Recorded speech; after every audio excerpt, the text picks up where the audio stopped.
میسر ہو، ممکن ہو تو ایسا کرنا زیادہ بہتر ہے، اور اگر یہ چیز میسر نہ ہو تو اس کے بعد پانی پینا زیادہ بہتر ہے، کیونکہ پانی پاک کرنے والی چیز ہے۔ افطاری کے سلسلے میں ایک اور بات کا ہم سب کو خیال رکھنا چاہیے کہ یہ وقت بھی دعاؤں کی قبولیت کا وقت ہے۔ جیسے سحری کے سلسلے میں آپ کو بتایا گیا تھا کہ وہ وقت ذکر الہی کا وقت ہے، دعاؤں کی قبولیت کا وقت ہے، اسی طرح افطار کا وقت بھی دعاؤں کی قبولیت کا وقت ہے۔ اس سلسلے میں ہم دیکھتے ہیں کہ آپ صلی اللہ علیہ وسلم نے فرمایا ثلاث دعوات لا ترد، دعوت الوالد ودعوت الصائم ودعوت المسافر، کہ 3 آدمیوں کی دعا رد نہیں کی جاتی، باپ کی دعا، روزہ دار کی دعا اور مسافر کی دعا۔ تو گیا انسان ان تینوں حالتوں سے فائدہ اٹھا سکتا ہے۔ والدین کو اپنے بچوں کے لیے خصوصی دعائیں کرنی چاہیے، اسی طرح روزہ دار افطار کے وقت خاص طور پر دعا کرے، دن میں بھی دعا کر سکتا ہے لیکن خصوصاً افطار کے وقت، اور اسی طرح مسافر بھی عام دنوں کی نسبت سفر کی حالت میں اللہ تعالیٰ کے زیادہ قریب ہوتا ہے، اس لیے اس کو اس موقع سے بھی فائدہ اٹھانا چاہیے۔ افطاری کے لیے آپ صلی اللہ علیہ وسلم نے خود بھی دعا سکھائی ہے۔ عن ابن عمر قال كان النبي صلی اللہ علیہ وسلم اذا افطر قال ذهب الظمأ وابتلت العروق وثبت الاجر ان شاء اللہ، جس کا ترجمہ ہے پیاس ختم ہو گئی، رگیں تر ہو گئیں اور روزے کا ثواب پکا ہو گیا انشاءاللہ۔ اسی طرح افطار کی کچھ اور دعائیں بھی آپ نے سکھائیں۔ حضرت معاذ بن زہرہ سے روایت ہے کہ نبی صلی اللہ علیہ وسلم جب روزہ افطار کرتے تو فرماتے اللہم لک صمت وعلی رزقک افطرت،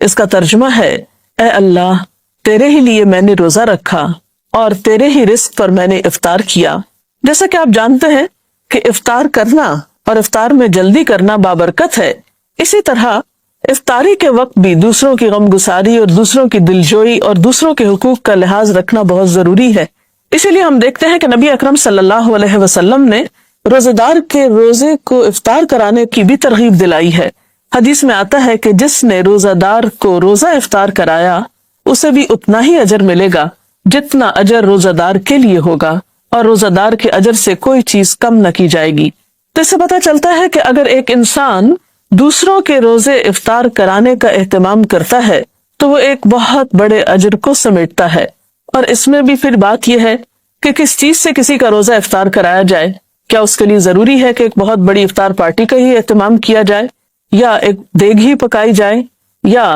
کوئی خاص قسم کا اہتمام ہو؟ نہیں، یہ ثواب ہر وہ شخص پا سکتا ہے کہ جو لسی کا ایک گھونٹ یا ایک کھجور یا پانی کا ایک گھونٹ پلا کر ہی کسی کا روزہ افطار کراتا ہے، اس کو بھی یہ سارا اجر و ثواب حاصل ہوتا ہے۔ اب آپ دیکھیے کہ روزہ افطار کرانے والے نے تو یہ اجر پا لیا، لیکن جو شخص روزہ افطار کر رہا ہے اسے جواب میں کیا رویہ اختیار کرنا چاہیے؟ اسے بھی ایک ادب اور اخلاق سکھایا گیا کہ وہ افطار کرانے والے کے لیے دعا کرے،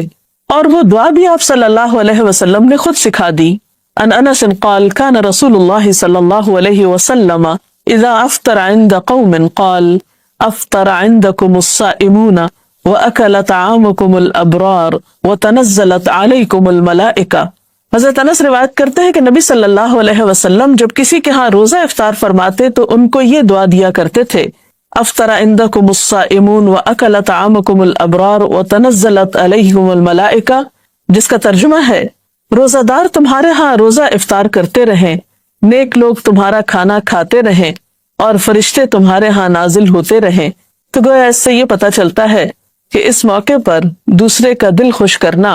اور اس کے لیے اچھی اچھی دعائیں کرنا ایک بہترین عمل ہے۔ تو آج کی گفتگو کا خلاصہ یہ ہے کہ روزہ مکمل کر کے افطار کرنا چاہیے، افطار میں جلدی کرنی چاہیے، افطار کے لیے افضل چیز کھجور اور پانی ہے، افطاری کے وقت دعائیں کرنی چاہیے اور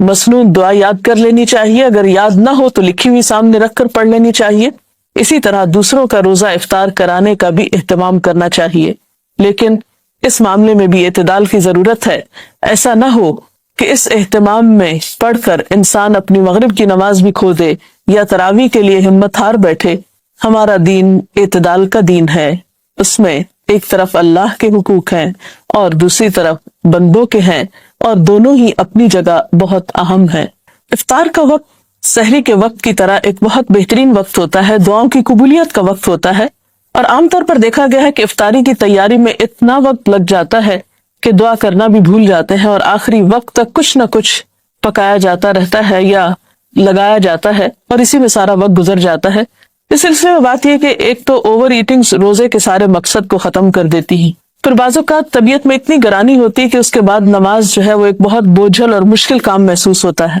پھر اسی طرح اسراف بھی ہوتا ہے۔ تو اس میں بھی اعتدال کی ضرورت ہے۔ انسان افطاری کی تیاری میں اگر جلدی کرے اور آخری وقت یعنی روزہ افطار کرنے سے پہلے کے کچھ لمحات جو ہیں وہ تمام کاموں کو چھوڑ کر خصوصی طور پر دعائیں کرنے میں گزارے تو یہ ایک بہت بہترین عمل ہوگا۔ ہم میں سے ہر شخص محتاج ہے، ہر شخص کسی نہ کسی مشکل کا شکار ہے۔ ہم بعض اوقات دوسروں سے کہتے ہیں کہ آپ ہمارے لیے دعا کریں، وہ بھی ایک اچھی بات ہے، کروا سکتے ہیں دوسروں سے دعا، لیکن جب ہمارے اپنے پاس ایک وقت ہوتا ہے دعا کرنے کا، ہمیں اللہ تعالیٰ خود موقع دے رہے ہیں، اور انسان خود اپنے لیے جیسی دعا کر سکتا ہے سنجیدگی کے ساتھ، اخلاص کے ساتھ، آہوزاری کے ساتھ، وہ کوئی دوسرا کیسے کر سکتا ہے؟ اور پھر جب اللہ تعالیٰ ہمیں ایسے مواقع دے رہے ہیں کہ جب وہ خود بتاتے ہیں کہ یہ قبولیت کا وقت ہے، مانگو مجھ سے، ان مواقع کو بھی ہم ادھر ادھر کی چیزوں میں گنوا دیتے ہیں، تو یہ ہمارے لیے باعث حسرت ہو سکتا ہے۔ اس لیے ان اوقات کو آپ بہترین طریقے سے استعمال کریں۔ مثلاً آپ کیا کریں کہ اگر آپ کسی کے ہاں افطار کر رہے ہیں یا اپنے گھر میں افطار کر رہے ہیں تو افطاری سے پہلے جو بھی میسر ہو وہ قریب رکھ لیا جائے، اور پھر یکسو ہو کر اللہ تعالیٰ سے مناجات کی جائے، ذکر کیا جائے، دعا کی جائے، اور پھر جب وقت آ جائے تو اس وقت افطار کر لی جائے، اور پھر نماز مغرب میں جلدی کی جائے۔ ایسا نہ ہو کہ ہم افطار کرنے میں اتنی تاخیر کریں کہ نماز کا وقت بہت لیٹ ہو جائے، کیونکہ نماز کا افضل وقت زیادہ بہتر ہے نماز کی ادائیگی کے لیے اجر و ثواب کے اعتبار سے، تو اس کا اہتمام بھی رہے۔ اور پھر بعد میں اگر کھانا کھا رہے ہیں تو اتنا زیادہ پیٹ بھر کے کھانا نہ کھائیں کہ عشاء کی نماز اور تراویح میں مشکل ہو۔ ان چند باتوں کا دھیان رکھنا بے حد ضروری ہے۔ اس میں کوئی شک نہیں کہ مل کر کھانے میں برکت ہوتی ہے، یا افطار کے موقع پر آپ خود افطار اکیلے کرنے کی بجائے کسی دوسرے کو بھی شریک کر سکتے ہیں، دوستوں کو، عزیزوں کو، رشتہ داروں کو، لیکن عام طور پر اس میں بھی ہم حد اعتدال سے بڑھ جاتے ہیں۔ بعض اوقات صرف امیر لوگوں کو اس میں دعوت دیتے ہیں، یا صرف اپنے خاندان کے چند مخصوص لوگوں کو دعوت دیتے ہیں، اور غریبوں کو اس موقع پر بھلا دیا جاتا ہے، جبکہ رمضان کا مہینہ تو ہے ہی شہر المواسات، ایک دوسرے کی غم گساری کرنے کا مہینہ ہے، ایک دوسرے کی ہمدردی کا مہینہ ہے۔ تو اس معاملے میں جہاں آپ اپنے رشتہ داروں کو یاد رکھیں، دوستوں کو یاد رکھیں، اپنے ساتھ کام کاج میں شریک لوگوں کو یاد رکھیں، یا کسی بھی طرح جاننے والوں کو، وہاں ان لوگوں کو بھی ضرور یاد رکھیں کہ جو نہ آپ کے رشتہ دار ہیں، نہ دوست ہیں، نہ تعلق دار ہیں، لیکن وہ آپ کی افطار کے کہیں زیادہ مستحق ہیں، اور ان کے دل سے نکلی ہوئی دعائیں آپ کے لیے کہیں زیادہ فائدہ مند ہو سکتی ہیں۔ تو اس معاملے میں بھی ہمیں دیکھنا چاہیے۔ حضرت ابراہیم علیہ السلام اپنے کھانے میں ضرور کسی کو شریک کیا کرتے تھے، انبیاء کی سنت یہی ہے، آپ صلی اللہ علیہ وسلم بھی اس معاملے میں دوسروں کا خیال رکھا کرتے تھے۔ تو افطار